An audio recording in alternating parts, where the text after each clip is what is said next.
Let's talk about some Saturday night's main event. We're in Austin, Texas for this one. Walkers are Cody, Kevin Owens, Shawn Michaels, Rhea Ripley, Nia Jax, who's sipping coffee. Is she a monster or is she a little preppy coffee drinker? Didn't her beanie say Barbie on it or something?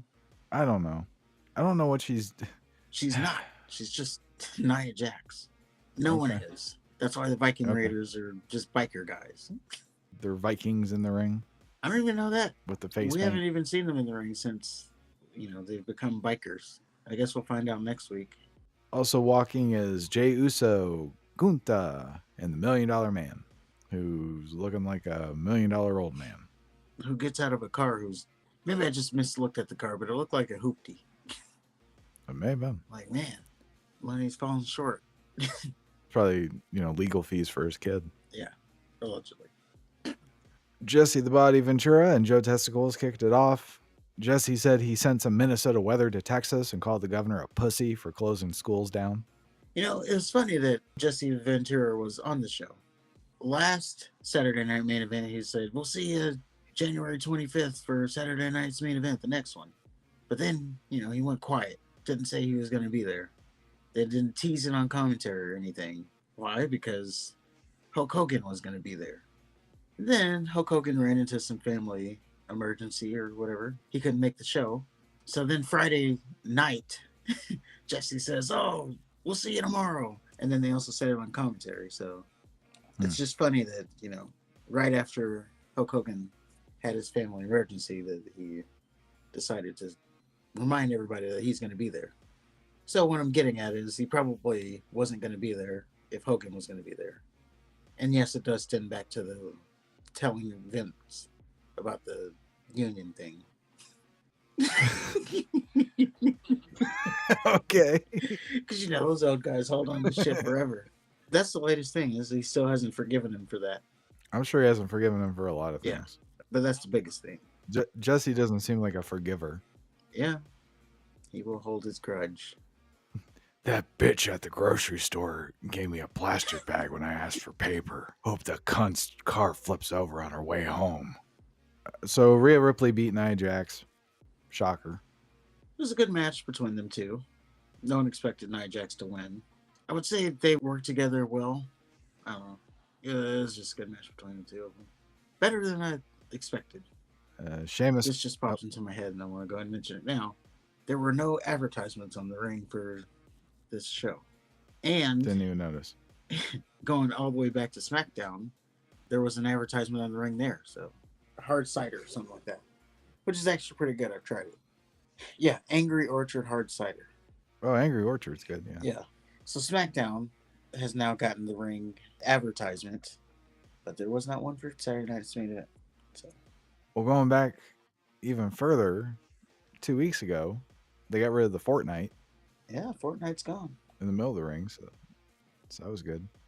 And then, I think the SmackDown advertisement, for some reason, it makes it look like it's a indie promotion. I could see that. It kind of makes them seem desperate.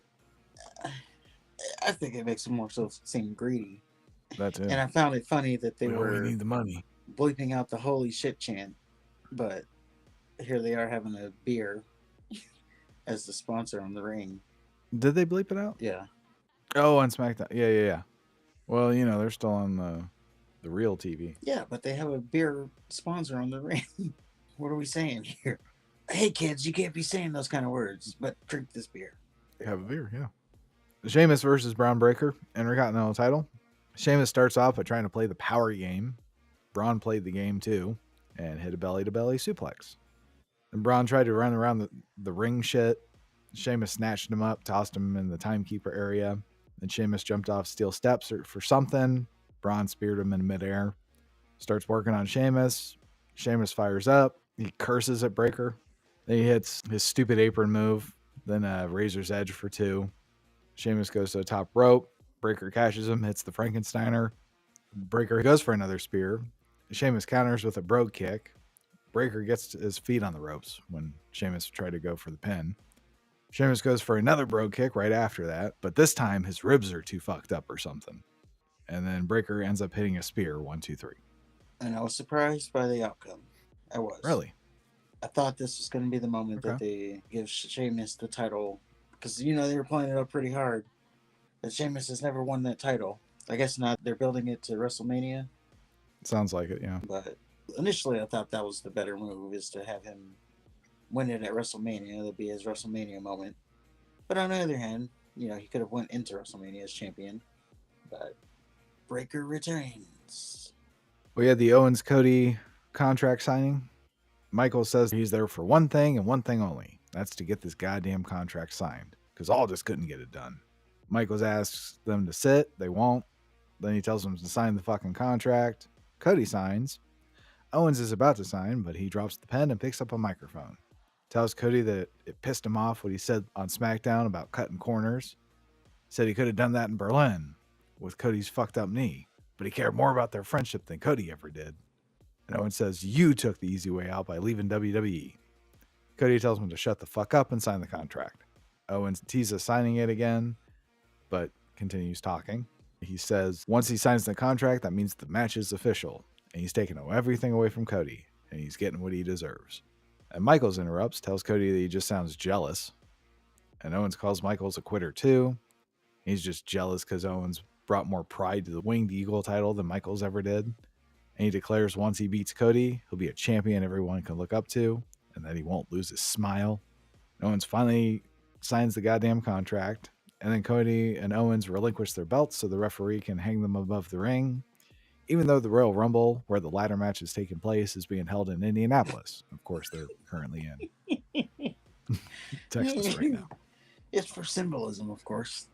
And then the belts are sort of raised above everybody. And then Michaels says good luck. Owens attacks Cody. Michaels yells at Owens for attacking Cody. Owens tries to pile drive Michaels. Cody stops Owens. Michaels hits Owens with a super kick. And that right there is why they did the segment. So Shawn Michaels can hit a super kick in his hometown. There you go. To the guy that's challenging for a title. Yep. Normally they would put Austin Theory out there or something. True.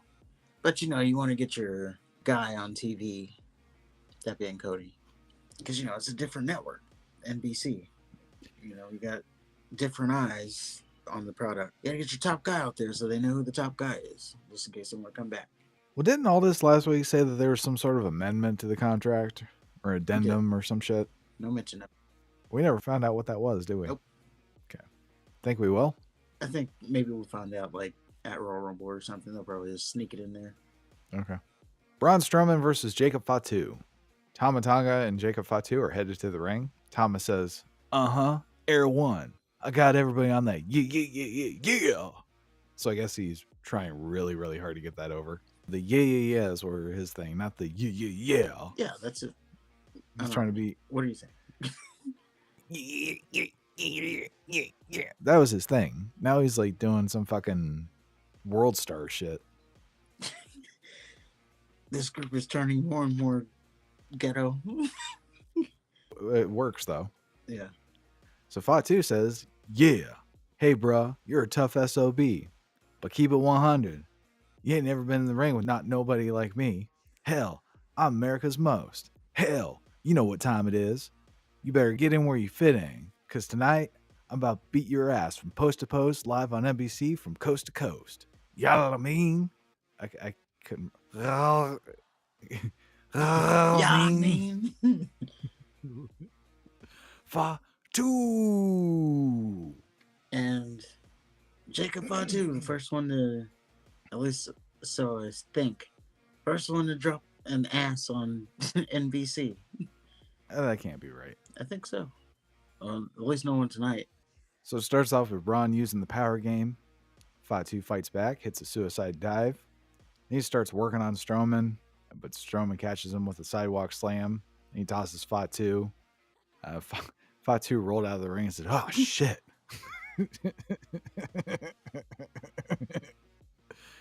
Strowman does a stupid train thing really slowly 3 times. First time, he sends Fatu in the barricade. Second time, sends Fatu over the announce desk. Third time, Fatu snatches him and hits a Samoan drop on the announce desk. Then Fatu starts beating Strowman's ass. He does the Umaga ass charge about 100 times. Ref tries to stop him. Then he gets tossed out of the ring for his troubles. Fatu's disqualified. Crowd chants something as Fatu gets a chair. Well, the officials come out, stop Fatu, but they got their asses kicked. He actually threw the chair in one of their faces. And then it's revealed that Strowman has internal bleeding from the ass charges. And officials look like they're getting Fatu away. Fatu hits Strowman with a moonsault. Tama Tonga comes out, try to calm Fatu down. Fatu ends up hitting another moonsault. Looks like everybody's finally calming him down. He's leaving. Then he comes back, hits a third moonsault. And Strowman is left laying and bloody. It's about what it needed to be. There's none of that fucking we just destroy each other shit like he had with Bronson Reed. This is a different animal. Which is funny because Bronson Reed tweeted out, that destruction looks familiar. You know, what he did to Seth Rollins and he kept going back for the tsunamis. They need to be a tag team. Yeah, let's put him in the whatever this is group. Just destruction. But it was a good way to build Jacob Fatu as like a main event guy.